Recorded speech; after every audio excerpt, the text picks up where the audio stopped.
Assalamualaikum warahmatullahi wabarakatuh. Teman-teman, kembali lagi di channel YouTube saya, Khairun Imam. Gimana nih kabar kalian? Semoga kita semua selalu diberi kesehatan, kemudahan, dan juga limpahan rezeki dari Yang Maha Kuasa, teman-teman ya. Nah, di video kali ini kita akan menyaksikan beberapa tayangan yang sangat menarik dan juga sangat-sangat mengejutkan. Di mana hari ini gerombolan pembenci dan pemburu ijazah Pak Jokowi ternyata kembali menggeruduk UGM sambil bawa spanduk, bawa pataka, dan merayakan 1 tahun perjuangan mereka dalam mengusut ijazah Pak Jokowi. Waduh, luar biasa. Tapi yang aneh bin ajaib teman-teman, tidak satu pun mahasiswa UGM, dosen UGM, ataupun pihak dari UGM yang datang menghampiri mereka kemudian memberikan dukungan. Nggak ada teman-teman, alias dicuekin gitu aja, kayak anak ayam dilepas gitu loh. Nah, selain itu kita juga akan menyaksikan bagaimana keterangan dari penasihat hukum Pak Jokowi mengenai saksi-saksi yang dihadirkan oleh Taufik saat sidang CLS yang berujung kekalahan bagi mereka. Dan ternyata kesaksian Ugroseno, Roy Suryo, Tifa, dan kawan-kawannya itu tidak ada artinya sama sekali, alias nol besar. Waduh, apa gunanya Ugroseno di situ ya kan? Nah, terakhir ada kabar ternyata rumah dari Saiful Mujani, orang yang mau makar kemarin itu teman-teman, digeruduk oleh massa. Dan kalau nggak salah ini dari masa Gojek atau ojek online atau apa gitu. Nanti kita simak videonya ya. Dan terakhir, Ibu Irma Suryani ikut membongkar siapa-siapa dalang di balik orang-orang yang ingin menggulingkan presiden dan juga wakil presiden. Tapi sebelum kita mulai, jangan lupa like, subscribe, dan share. Dan tanpa perlu berlama-lama lagi, mari kita mulai videonya berikut ini. Assalamualaikum warahmatullahi wabarakatuh. Waalaikumsalam warahmatullahi wabarakatuh. Kenapa tuh Pak? Kenapa tuh Pak? Salam sejahtera untuk kita semua. 15 April 2025. Setahun yang lalu kita bersilaturahmi ke Universitas Gadjah Mada, Lemes sekali loh. Fakultas Kehutanan, dalam rangka klarifikasi Semangat dong Pak, semangat. keaslian ijazah Jokowi. Semangat Pak, pejuang itu harus semangat, harus menggelegar kalau dia orasi, kalau dia menyampaikan sesuatu. Apa belum makan, apa gimana nih? Apa nggak ada uang saku, gimana ini? Pada kesempatan ini Banyak mic-nya kan?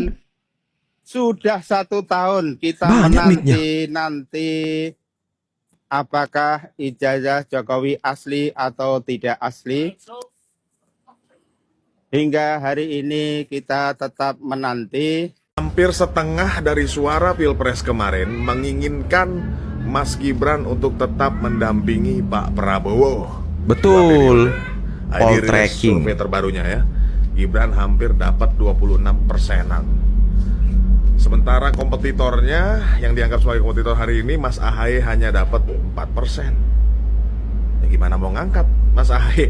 Mau mendampingi Pak Prabowo cuma surveinya 4%. 4%. Tapi kita tidak boleh meremehkan juga bahwa ya. masa yang belum menjawab itu, responden yang belum menjawab itu ada di sekitar 30%-an. Coba dibaca lagi guys. Ya, 38%-an ya kalau nggak salah. Coba lihat. Iya, kita lihat kawan-kawan ya. Tapi ini udah firm, setengah dari pemilih mungkin Prabowo Gibran kemarin menginginkan Mas Gibran tetap mendampingi Pak Prabowo. Bagaimana jika terjadi dinamika Pak Prabowo tidak mengajak Mas Gibran? Misalnya, ini kan saya bicara misalnya ya, di 2029 pasti ini, wah gimana ya? Kita lihat ke depan ya guys ya. Timbul adanya suatu isu-isu ya di luar sana yang justru membuat masyarakat menjadi sesat. Dan yang perlu kami sampaikan terkait dengan apa yang disampaikan oleh kuasa hukum pihak penggugat, di mana di dalam putusan tersebut sama sekali tidak terdapat adanya amar yang menyatakan ijazah itu asli. Itu pernyataan yang menurut saya sama sekali tidak berdasar, ya.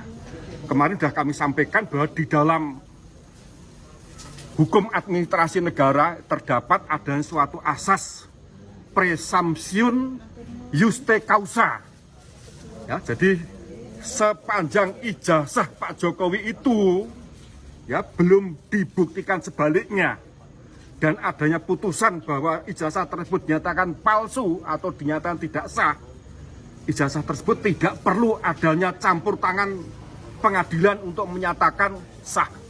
Ya, mengingat dari pihak UGM sebagai institusi yang punya otoritas untuk menerbitkan atas ijazah itu telah terkonfirmasi.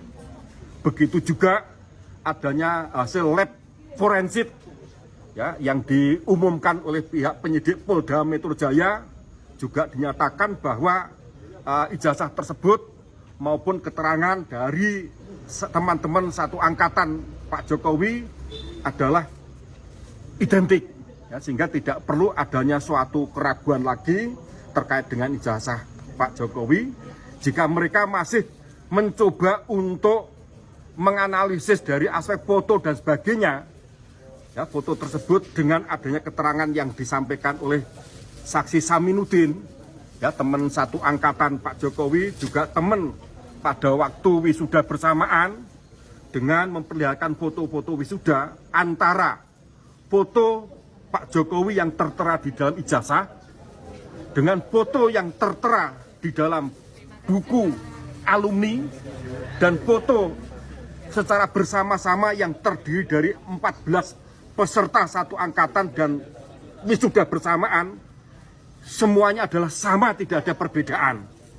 Maka dengan keterangan saksi Saminuddin di persidangan waktu itu, terpatahkanlah keterangan yang disampaikan oleh Ugroseno. Ugroseno. Ya, jadi keterangan Ugroseno sama sekali tidak mempunyai nilai alat bukti yang sah. Nol besar. Apalagi Roy Suryo, Dr. Tifa, Apalagi sama sekali Roy tidak Suryo nilai hukumnya. dan Dr. Karena Tifa. data yang digunakan untuk analisis mereka dalam membuat satu kesimpulan itu bukan data yang akurat, melainkan sampah, ya, sehingga hasil yang didapatkan itu pun sampah. Sampah. Itulah yang ingin kami sampaikan kepada teman-teman.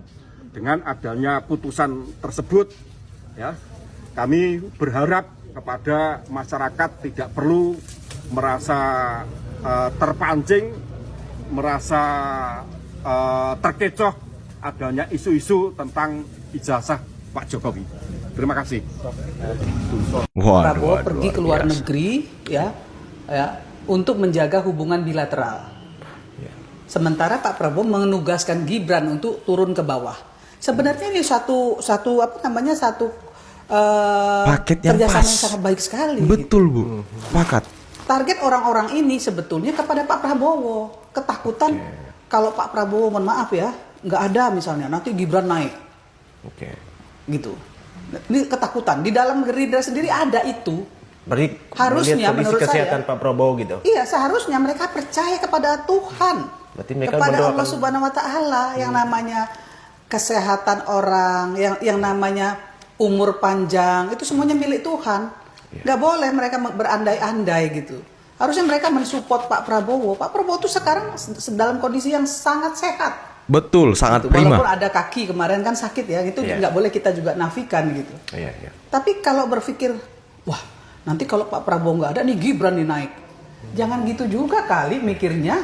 Berarti menganggap bahwa Pak artinya Prabowo sebetulnya yang dituju oleh mereka itu Prabowo. Tapi mereka nggak berani berhadapan langsung dengan Pak Prabowo, digergaji lewat Gibran.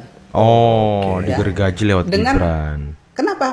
Karena dukungan terbesar Pak Prabowo ini adalah Gibran dan Jokowi. Betul. Kalau betul. Gibran dan Jokowi dipatahkan, gampang untuk menghancurkan Prabowo. Kan itu sebetulnya tujuan mereka. Udah bisa kebaca dari statement-statement orang-orang kardus ini, Orang-orang yang kardus menyampaikan ke publik kemarin, kita turunkan Pak Prabowo langsung, seperti yang disampaikan Pak Tamsil Lindrung. Kita turunkan Prabowo langsung atau kita fokus untuk wakil presiden, atau kita ke wakil presiden. Kan ada dua opsi yang dilemparkan. Betul. Begitu betul. juga dengan Saiful Mujani, kemudian Islah Bahrawi, kan itu turunkan, nggak ada cerita lain kecuali menurunkan. Loh, apa masalahnya? Apa syarat-syarat sudah terpenuhi untuk bisa menurunkan Prabowo Gibran? Dipakai dong otak. gitu kan? Dipakai otaknya. Impeach ada syarat. Oke. Mau makar, istilahnya mau ngajak masyarakat untuk makar, kita harus lihat dong, ya kepuasan publik hari ini seperti apa terhadap Wah, Pak Prabowo. sangat besar. Gibran. Sangat besar kalau itu. Pikir nggak sih gitu? Betul. Kemudian daya dukung mereka untuk bisa melakukan impeach atau mengajak masyarakat untuk melakukan people power, punya nggak mereka pasukan? Kenapa nggak ngukur diri? Kan itu yang harusnya mereka sadari. Jangan juga kemudian saya sudah wakafkan diri saya, nggak gitu juga. Nggak Subjektif begitu sekali juga. itu ya. Sangat subjektif. Seolah-olah merasa dirinya paling hebat, ya, paling berjasa dengan negara, dengan bangsa dan negara ini sehingga mewakafkan dirinya untuk bangsa dan negara ini. Kita harus tahu dong, lu kerja apa buat negara ini, gitu loh. Apa yang sudah Anda buat untuk negara ini? Itu juga kan perlu introspeksi. Lady di sini berani semua, Pak. Bapak jangan hanya berdua. Sini adalah menyuarakan aksi, aspirasi yang mana kegaduhan ini stoplah sampai di sini. Nah, itu gunanya kita hadirnya di sini. Mujahidin, tolong jangan acak. Jadi sekali lagi guys, yang ada di pinggir-pinggir tolong rapatlah, tolong rapat. Ini kan aspirasi-aspirasi yang sejalan, yang diinginkan kita bahwa Indonesia ini baik-baik saja. Setuju nggak, Pak Raja? Baik, Pak. Ya kan? Seharusnya mohon maaf, Pak JK tidak perlu mencampuri urusan seperti ini. Ini kan bukan urusannya seorang mantan wakil presiden loh. Nah, jangan terbawa-bawa dengan kondisi seperti ini. Siapapun yang tidak ada hubungan hukumnya tentang masalah ijazah Pak Jokowi tidak punya hak kewenangan. Siapapun itu, termasuk Roy Suryo, CS gitu loh. Dia tidak menyatakan bahwa saya tidak merasa sebagai bohir. Di satu sisi dia mencampuri masalah ijazah Pak Jokowi. Ini kan jadi kontraproduktif ini. Jagalah marwah martabat Bapak sebagai seorang mantan wakil presiden 2 kali loh. Salah satu saya pengagum Bapak dulu. Nah, jangan tercemar Pak gara-gara permasalahan ini. Orang-orang yang hanya memboncengi Bapak itu tidak memahami bahwa semuanya nanti berujung kepada Pak JK. Kan, gitu. Nah, ini kan jadi kontraproduktif. Ya, gitu. Seharusnya mohon maaf, Pak JK tidak perlu mencampuri urusan seperti ini. Ini kan bukan urusannya seorang mantan wakil presiden loh. Nah, jangan terbawa-bawa dengan kondisi seperti ini yang mengakibatkan orang jadi bertanya loh. Mengatakan bahwa Anda tidak bohir, tapi kok di sini kok nyerempet ke arah sana. Ini kan suatu hal yang tidak pantas, tidak layak. Mencurigakan ya Pak ya? Berkali-kali saya katakan bahwa siapapun yang tidak ada hubungan hukumnya tentang masalah ijazah Pak Jokowi tidak punya hak kewenangan. Siapapun itu, termasuk Roy Suryo, CS gitu loh. Ini tidak boleh untuk mencampuri itu. Kenapa? Tidak ada hubungan hukum dan dia tidak punya kepentingan. Dan tidak pernah merasa dirugikan dengan apa yang dimiliki oleh Pak Jokowi gitu. Nah, ini yang saya rasa harus kita pahami bersama supaya jangan sampai kontraproduktif. Dia tidak menyatakan bahwa saya tidak merasa sebagai bohir. Di satu sisi dia mencampuri masalah ijazah Pak Jokowi. Ini kan jadi kontraproduktif ini. Akhirnya apa yang diomongkan oleh beliau, akhirnya jadi, Bapak ngomong seperti ini, faktanya Bapak ngapain campuri masalah kayak ginian? Kan bukan urusan Bapak. Biarkan saja hukum yang bergerak sedang berjalan sekarang ini. Dan sudah pernah saya ingatkan juga, hanya UGM yang punya hak untuk mengkritisi tentang masalah ijazah Pak Jokowi.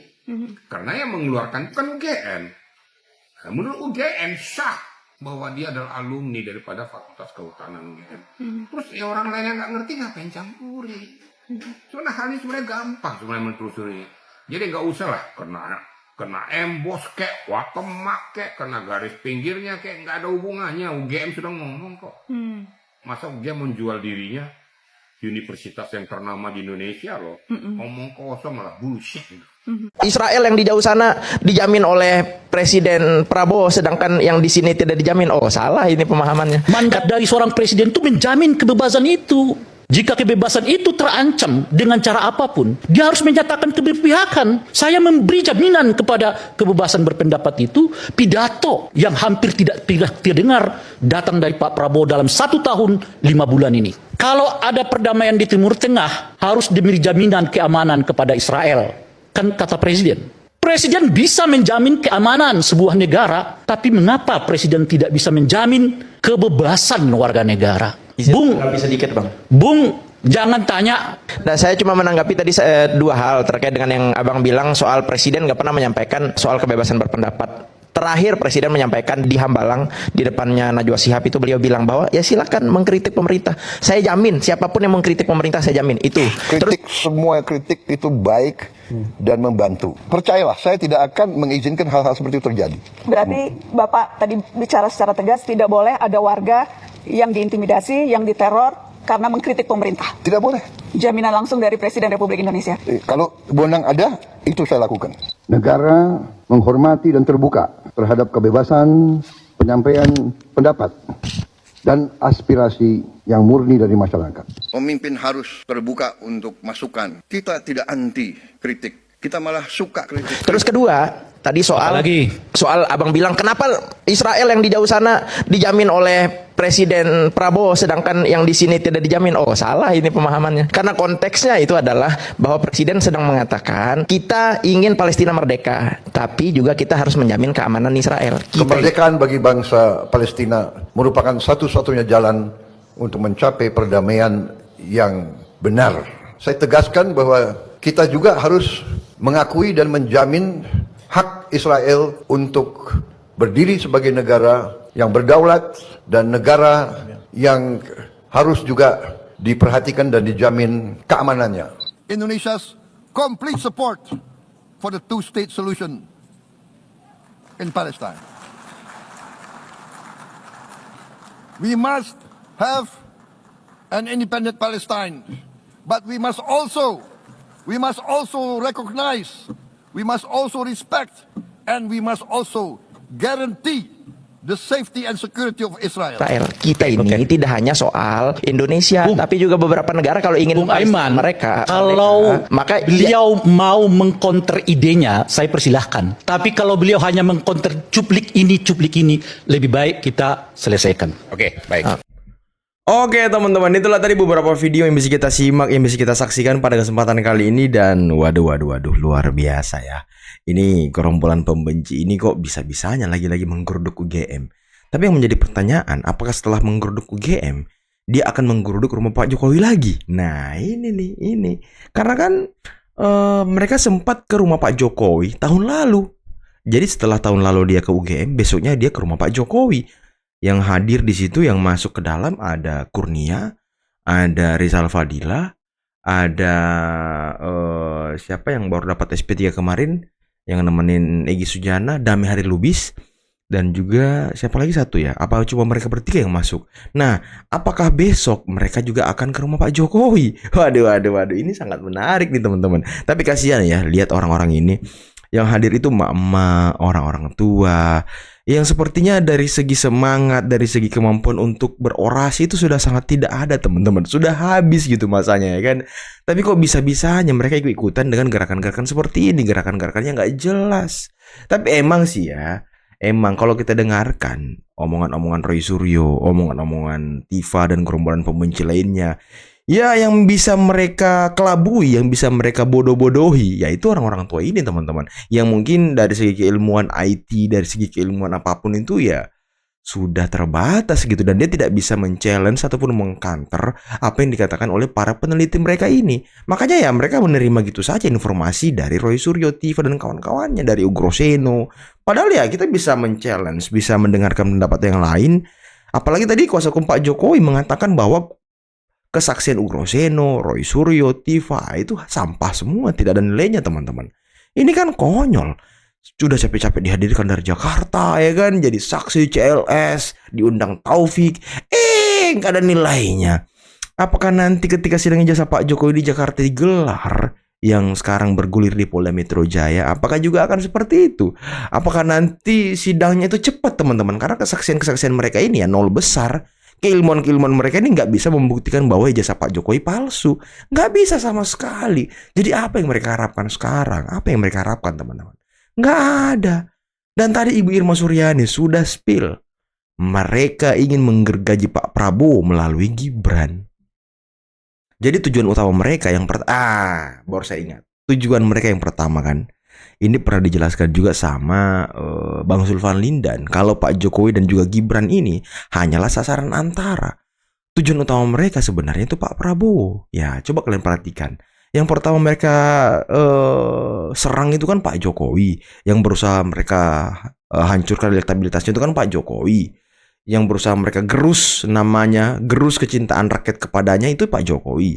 Kemudian itu sedikit gagal, beralih ke Gibran, langsung melangkah ke Gibran. Ya berharap mungkin dia bisa menurunkan elektabilitas Gibran. Ternyata tidak juga. Survei dari Poltreking tadi bisa kita lihat bagaimana Gibran itu berada paling atas.